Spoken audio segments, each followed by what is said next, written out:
નમસ્કાર વિદ્યાર્થી મિત્રો, ધોરણ 11 આંકડાશાસ્ત્ર સ્ટેટ ચેપ્ટર બીજું. આની પહેલાંના વિડીયોમાં આપણે અસતત આવૃત્તિ વિતરણ ભણ્યા હતા. આજે આપણે સંખ્યાત્મક માહિતીનું સતત આવૃત્તિ વિતરણ ભણવાના છીએ. એટલે એમાં બે પ્રકારના વર્ગો આપણે બનાવવાના થશે, નિવારક અને અનિવારક વર્ગો. વર્ગો તમે ધોરણ 10માં ભણી જ ગયા છો, તેમાં પણ કેવી રીતે વર્ગો બનાવવા, વર્ગની અધસીમા, ઉધ્વસીમા, અધસીમા બિંદુ, ઉધ્વસીમા બિંદુ, એ પણ તમને ખબર જ હશે. છતાંય પણ આપણે થોડુંક તાજું કરી લઈ. માની લો કે આપણે નિવારક પ્રકારના 10 થી 20 વર્ગ છે. આપણે આ વર્ગની અધસીમા અને ઉધ્વસીમા એની વાત કરીએ તો વર્ગનો જે પહેલો આંકડો છે એને આપણે અધઃસીમા કહીએ છીએ, અથવા એને નીચલી સીમા પણ કહેવાય. ત્યારબાદ 20ની આપણે વાત કરીએ તો એને ઉધ્વસીમા કહેવાય, અથવા એને શું કહેવાય, ઉપલી સીમા. આવું પણ આપણે કહી શકીએ. કોઈ પણ વર્ગો હોય. અનિવારક વર્ગની આપણે વાત કરીએ તો અહીંયા છે 0 છે, એ આપણી અધસીમા છે. 9 છે એ આપણું શું થશે, ઉધ્વસીમા. બીજી ભાષામાં કહીએ તો આને નીચલી સીમા કહેવાય, આને ઉપલી સીમા. ઓકે. પણ વર્ગનું અધસીમા બિંદુ, ઉધ્વસીમા બિંદુ છે એ બંનેમાં, નિવારક અને અનિવારક બંનેમાં ફરશે. નિવારકમાં ઈનું ઈ જ રહેશે, અનિવારકમાં ફરશે. એટલે અહીંયા -0.5, 9.5 એના સૂત્ર આપણે આપ્યા છે. ઉપલી સીમા, નીચલી સીમા કઈ રીતે મળે, એ ઉપરથી અધસીમા બિંદુ અને ઉધ્વસીમા બિંદુ કેમ મળે એ સૂત્ર મૂકશો એટલે આરામથી કિંમત ખબર પડી જશે. હાલો, વર્ગોની આપણે અહીંયા બે જ પ્રકારના વર્ગો ભણવાના છે, નિવારક અને અનિવારક. તો ભાઈ, નિવારક વર્ગ એટલે શું? તો કે જો વર્ગનો એકને એક આંકડો છે એના પછીના નેક્સ્ટ વર્ગના આંકડામાં બેવડાય છે. જો અહીં પહેલો જ વર્ગની આપણે વાત કરીએ 10 થી 20. હવે એના પછીનો વર્ગ છે 20 થી 30. જો અહીંયા 20 છે તો અહીંયા 20 આવ્યા. એના પછીના નેક્સ્ટની વાત કરીએ 30-40નો વર્ગ છે, તો એની આગળના વર્ગમાં હતું જો 20-30 અહીંયા બેવડાણું. તો આવા જે આંકડાઓ બેવડાય છે એને કેવા વર્ગો કહેવાય? તો કે નિવારક પ્રકારના. અનિવારકમાં એવું નથી જોવું. 0 થી 9 તો હવે અહીં 9 થી આવવું જોઈએ, નથી જોવું. 10 થી 19, એના પછીનો 20 થી 29 છે. આને કહેવાય અનિવારક પ્રકારના વર્ગો, આને કહેવાય નિવારક પ્રકારના વર્ગો. ઓકે. હવે આમાં માની લો કે તમે કોઈ એક અવલોકન, માની લો 30 આવે છે, નિવારકની આપણે વાત કરીએ તો આ 30નો સમાવેશ કયા વર્ગમાં કરવો? તો 30 તો બે જગ્યાએ છે. એક આ 20 થી 30 છે, અને એના પછીનું શું છે 30 થી 40. તો બે જગ્યાએ 30-30. તો આ 30નો સમાવેશ કરવો ક્યાં? તો નિયમ મુજબ એવો છે કે જે વર્ગની ઉધ્વસીમા છે, એટલે અહીંયા આપણે આ વર્ગની વાત કરીએ 20 થી 30 છે 30, તો એનો સમાવેશ અહીંયા કરવાનો નથી, એના પછીના વર્ગમાં કરવાનો છે. એટલે ક્યાં? 30 થી 40. એટલે આ 30 અવલોકન ક્યાં આવશે? 30 થી 40માં. અહીંયા નહીં. રેડી? એવું જ આપણે પાના નંબર 18 ઉપર જુઓ મિત્રો. લાસ્ટમાં દાખલા તરીકે કરીને એક આપણે આપ્યું છે, નીચે અંડરલાઇન કરી લેજો. 18મું પેજ, છેલ્લેથી ચોથી લીટીમાં દાખલા તરીકે કોઈ એક નિવારક વર્ગ 30 થી 35 છે. ઓકે. એક વર્ગ આપણે આપ્યો છે, કેવો? 30 થી 35. અને કોઈ એક અવલોકનનું મૂલ્ય 30 મળે છે, એટલે એક અવલોકન 30 છે, તો તેને તે જ વર્ગ 30 કે 35માં મૂકવામાં આવે છે. જ્યારે બીજા કોઈ વર્ગનું મૂલ્ય 35 મળે છે, જો એના પછીનું જે મૂલ્ય છે એ કેટલું છે? 35 છે. તો 35 મળે તો તે અવલોકનને 30 થી 35માં ન મૂકતા તે પછીના વર્ગમાં મૂકવામાં આવે છે. જો આ 35 છે, એને આ વર્ગમાં સમાવેશ કરવાનો નથી, એના પછીનો વર્ગ આવશે 35 થી 40. એટલે આનો સમાવેશ ક્યાં થશે? આમાં. અહીંયા નહીં. રેડી? કારણ કે વર્ગ આપણા સ્ટાર્ટ થયા છે 30 થી 35, એટલે આ 30 તો ઓલરેડી હવે આમાં જ લેવો પડે, કારણ કે આની ઉપરના વર્ગો તો છે નહીં. હવે આની ઉપરનો વર્ગ હોત, માની લ્યો 25 થી 30. ઓકે. તો અહીંયા છે ને 30 ક્યાં આવશે? આમાં. આમાં તો સમાવેશ થાય નહીં. આ 35 છે તો 35 અહીંયા જ આવવું જોઈએ ને? નહીં. આ 35 ક્યાં જાય? એના પછીના વર્ગ. થઈ ગયું ક્લિયર?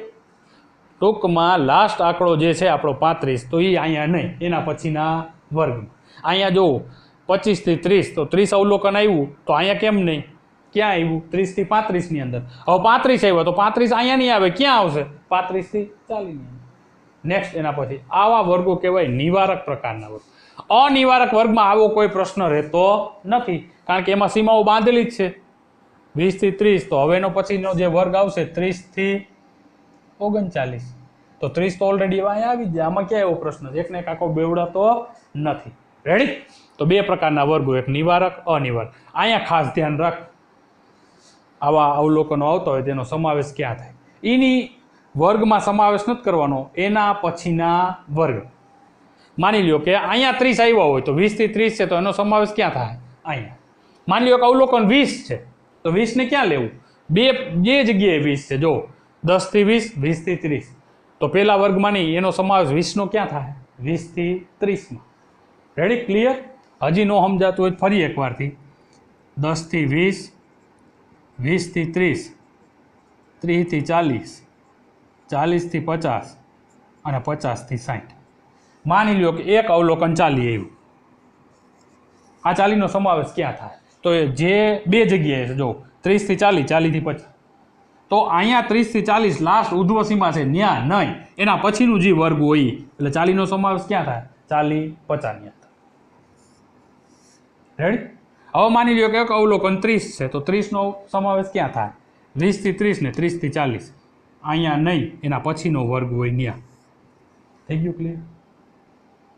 હાલ પાના નંબર 19 ઉપર એક દાખલો આપણે આપ્યો છે ઉદાહરણ તરીકે, કે એક શાળામાં નોકરી કરતા 50 વિદ્યાર્થીઓની ઉંમર કંઈક નીચે પ્રમાણે છે, અને એ ઉપરથી સતત આવૃત્તિ વિતરણ બનાવવું નથી. આપણે કહી દીધું 7 વર્ગો બનાવવાના છે.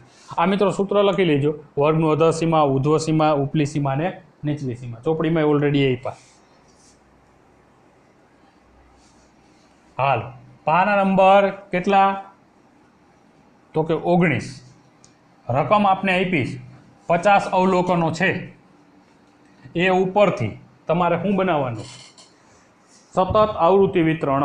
જોઈ લ્યો 32, 34 થી માંડીને છેલ્લે 36, 50 એવા અવલોકનો આપ્યા.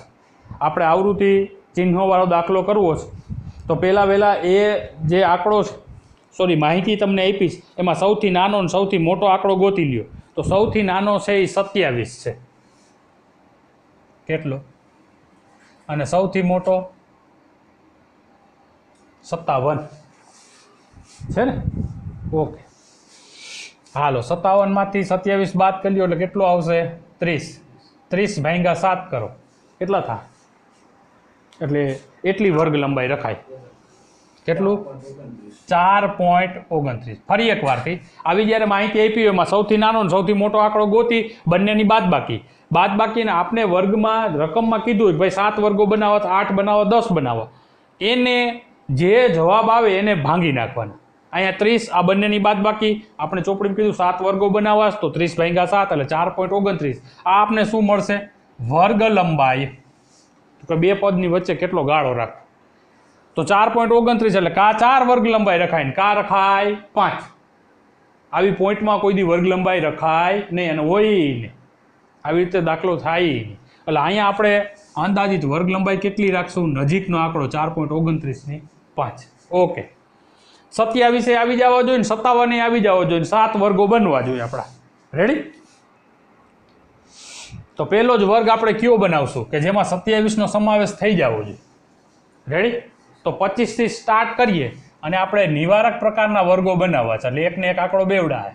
તો 25 થી કેટલું લેશું? 5 વર્ગ લંબાઈ રાખવાની કીધી, સોરી લખવામાં ભૂલ છે. 25 થી 30 થઈ ગઈ વર્ગ 5 ગણવિધ ગણ લેવાય. 25, 26, 27, 28, 29 થઈ ગયા. 30 તો કંઈ ગણવાનું ન હોય, એના પછીના વર્ગમાં આવશે. એના પછીનો વર્ગ 30 થી 35, 30, 31, 32, 33, 34 થઈ ગયા 5. એના પછીનો વર્ગ 35 થી 40, એના પછીનો 40 થી 45, એના પછીનો 45 થી 50, એના પછીનો 50 થી 55, એના પછીનો 55 થી 60 1 2 3 4 5 6 ને 7 થઈ ગયા વર્ગો જો આમાં 57 આવી જાય 60 સુધીમાં ઓકે પહેલો વર્ગ જો 27 નાનામાં નાનો આંકડો તો 27 આની અંદર આવી જાય રેડી ઓકે આ થઈ ગયા આપણા વર્ગો હવે આવશે આવૃત્તિ ચિહ્ન અને અહીંયા આવૃત્તિ હવે આપણે લીટા કઈ રીતે આવે ઓકે પહેલેથી આંકડા જોતા જઈએ આપણે અહીંથી ઊભી લાઈનમાં આમ બોલતા જજો રેડી લીટો કરવા હાલો પહેલો જ આંકડો શું છે 32 હાલો 32 નો સમાવેશ કયા વર્ગમાં થાય 30 થી 35 આ એક લીટો પછી 34 આ બે 48 અહીંયા આવી જાય 31 આમાં આવી જાય 34 હાલો આમાં 27 તો અહીંયા 57 અહીંયા લાસ્ટ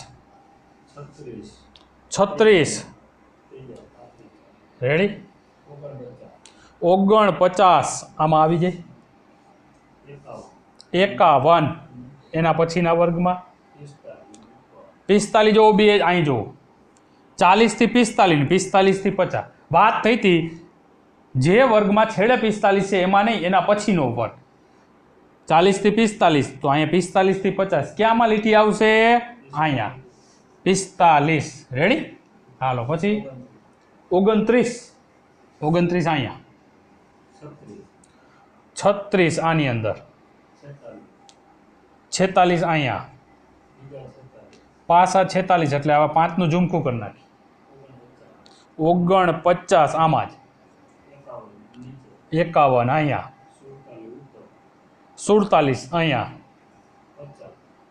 જો 50 45 થી 50 ને 50 થી 55 ક્યાં આવશે એના પછીના નીચેમાં 30 જો અહીંયા 30 અહીંયા 30 તો આપણે બીજામાં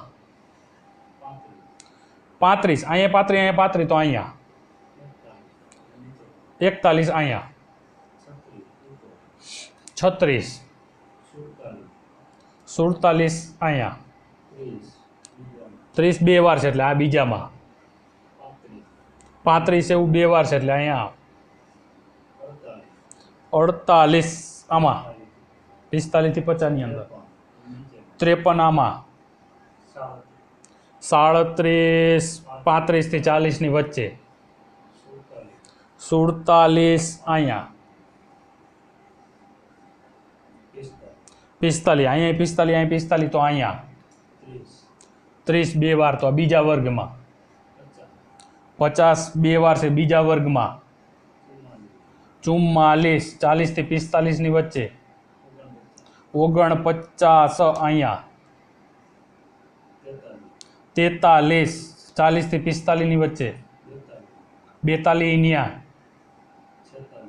46 45 થી આની વચ્ચે 50 ની 28 ઉપર 48 50 થી આની વચ્ચે 52 36 અહીંયા 43 અહીંયા 38 અહીંયા 39 ઈ અહીંયા 50 બે વાર તો આ બીજા વર્ગમાં 49 ઉપર 34 આની અંદર 36 35 થી 40 50 બીજા પૂરું ઓકે આવૃત્તિ ગણ લઈ હાલો 25 થી 30 ની સામે 3 30 થી 35 માં 5 ને 3 8 35 થી 40 ની અંદર 10 40 થી 45 ની અંદર 5 45 50 ની અંદર 5 10 15 50 થી 55 ની અંદર 5 ને 3 8 50 થી 60 ની અંદર 1 આનો સરવાળો કરો એટલે કે આવૃત્તિ કેટલી થઈ જાય 50 રેડી આ રીતે જ્યારે અનિવારક વર્ગો આવે ત્યારે ખાસ ધ્યાન રાખજો આંકડો બેવડાતો હોય તો એના પછીના નીચેના વર્ગમાં કરવું 45 આવે તો આ 45 બે વાર છે તો ક્યાં નીચેના વર્ગમાં અહીંયા નહીં કેવું નિવારક પ્રકારનું જ્યારે આવૃત્તિ વિતરણ હોય ત્યારે ઓકે મિત્રો તો આવું 19મા પેજ ઉપર દાખલો છે સ્વાધ્યાયમાં જોઈ લઈએ હમણાં તમને કહું ઉદાહરણ બીજું છે એ પણ નિવારક વર્ગો તમારે બનાવવાના છે, તમારી રીતે ટ્રાય કરજો. ઉદાહરણ ત્રીજું છે અનિવારક, હજી આપણે કરાવ્યું નથી એટલે કરાવીશ ત્યારે ક્લિયર કરાવી દઈએ. રેડી? તો એક આ દાખલો પાના નંબર 19 વાળો અને ઉદાહરણ બીજું, 2 દાખલા ક્લિયર કરી નાખજો. દાખલો ત્રીજો છે અનિવારક પ્રકારનું વર્ગ આવૃત્તિ વિતરણ બનાવી અને પછી દાખલો કરી લેશું.